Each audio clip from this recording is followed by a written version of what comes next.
The old monk looked at the exhausted boy and asked calmly, "What are you running after?" The boy stopped. His chest rose and fell rapidly. Sweat covered his face, and his legs trembled from exhaustion. "I'm running after success," he replied. The monk smiled gently. "Then why are you chasing the wind?" Episode 1. The Boy Who Chased the Wind. High in the mountains, surrounded by thick forests and quiet rivers, stood a small village. A young boy named Ren lived there. Ren was different from the other children. He was never satisfied with an ordinary life. He wanted to become important. He wanted people to admire him, respect him, and remember his name long after he was gone. But Ren did not know what he truly wanted. Whenever a wealthy merchant entered the village, Ren dreamed of becoming rich. Whenever he saw a skilled warrior, he dreamed of becoming powerful. Whenever travelers told stories about great kings, Ren dreamed of fame and glory. His dream changed almost every day. But one thing never changed. Ren was always chasing something. On the hill above the village stood an ancient temple. An old monk lived there alone. For many years, the monk quietly watched Ren. He saw the boy begin many things, and he saw him finish none of them. But the monk never advised him. He never criticized him. He simply waited. One morning, long before sunrise, Ren climbed the mountain carrying a wooden sword. That day, he had decided to become the greatest swordsman in the entire kingdom. He stood beneath a large tree and began swinging the sword. Once, twice, again and again. At first, every movement was filled with excitement. Ren imagined crowds cheering his name. He imagined defeating powerful enemies. He imagined the king placing a medal around his neck. But after only 15 minutes, his arms began to hurt. His breathing became heavy. His legs felt weak. Ren lowered the sword. "This should be enough for today," he whispered. As he turned to leave, he noticed the old monk sweeping the temple courtyard. The sun had not yet risen, but the monk was already working.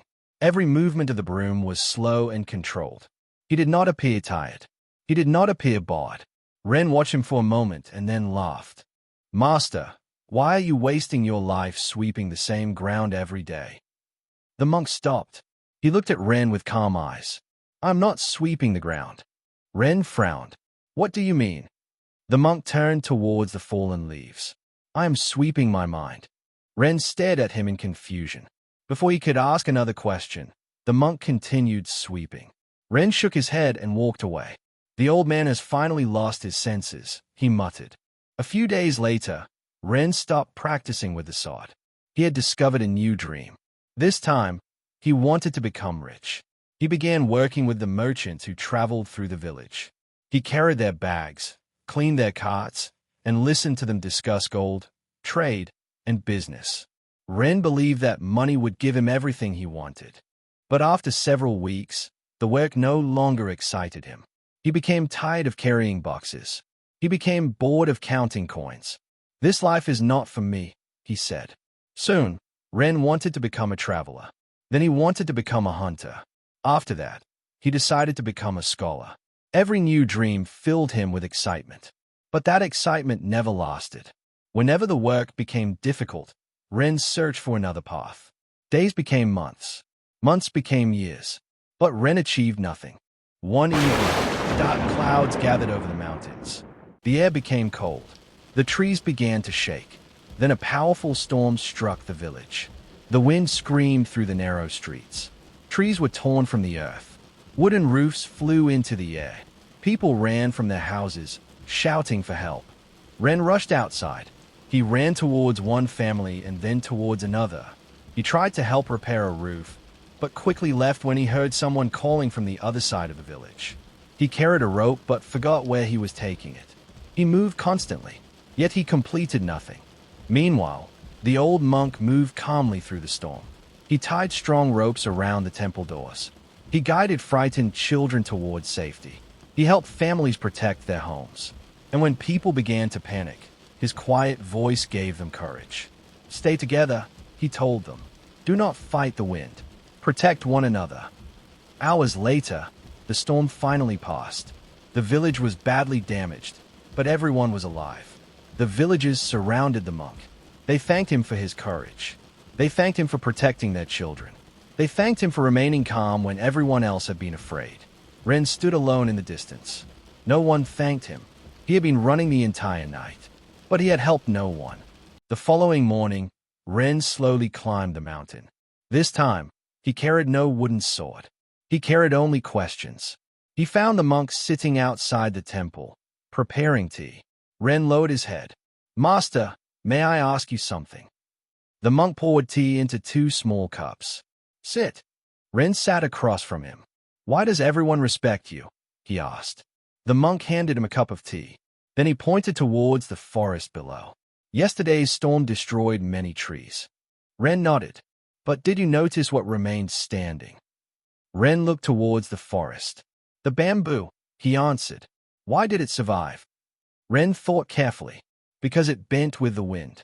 The monk smiled. "Exactly. The strongest trees tried to fight the storm. They refused to move, so the wind broke them. But the bamboo remained rooted to the same place while bending with the wind." Ren quietly listened. The monk continued. "A disciplined person is like bamboo. He may adjust when life becomes difficult, but he does not abandon his path. A weak mind follows every desire. A strong mind chooses one direction." Ren looked into his cup. For the first time, he began to understand. Every new idea had pulled him in a different direction. Every distraction had stolen a piece of his time. He had dreamed of becoming great at many things, but he had never remained with anything long enough to become good at it. The monk stood. "Come with me." They walked towards the edge of the mountain. Near the cliff stood a large stone. The monk picked up a small hammer lying beside it. "Every morning for the last 20 years, I have struck this stone once." He raised the hammer. Tap! The sound echoed through the silent mountains. Ren looked at the stone and laughed. 20 years, but the stone is still hay. The monk nodded. "Yes, but look closely." Ren moved nearer. A thin crack ran through the center of the stone. His smile disappeared. The monk gently touched the crack. It was not today's strike that created this. And it was not yesterday's strike. It was every small strike made over 20 years. The monk placed the hammer in Ren's hand. Greatness is never built in a single day. It is built on ordinary days, when no one is watching. The words entered Ren's heart. For the first time, he understood why he had always failed. He was not weak. He was not without talent. And he was not truly lazy. He simply kept changing directions. He always searched for something new and exciting. Whenever progress became slow, he walked away. Ren held the hammer tightly. "What should I do now?" The monk looked towards the rising sun. "Choose your path. And tomorrow, choose it again." That evening, Ren made a promise to himself. For 1 full year, he would stop chasing new dreams. He would wake before sunrise. He would train his body. He would read 1 chapter every day. He would meditate. He would help the people around him. And he would become just a little better each day. Nothing more, nothing less. The following morning, the monk was sweeping the courtyard when he heard footsteps behind him. Ren had returned. The boy did not speak. He simply picked up another broom and began sweeping beside the old monk. The monk looked at him and smiled. For the first time in his life, Ren was not chasing the wind. He had finally chosen a path. # life lesson. Success does not always belong to the fastest person. It belongs to the person who continues walking while everyone else keeps changing direction. Do not chase every opportunity that appears before you. Choose one path. Work on it every day. Master it, and let time do the rest.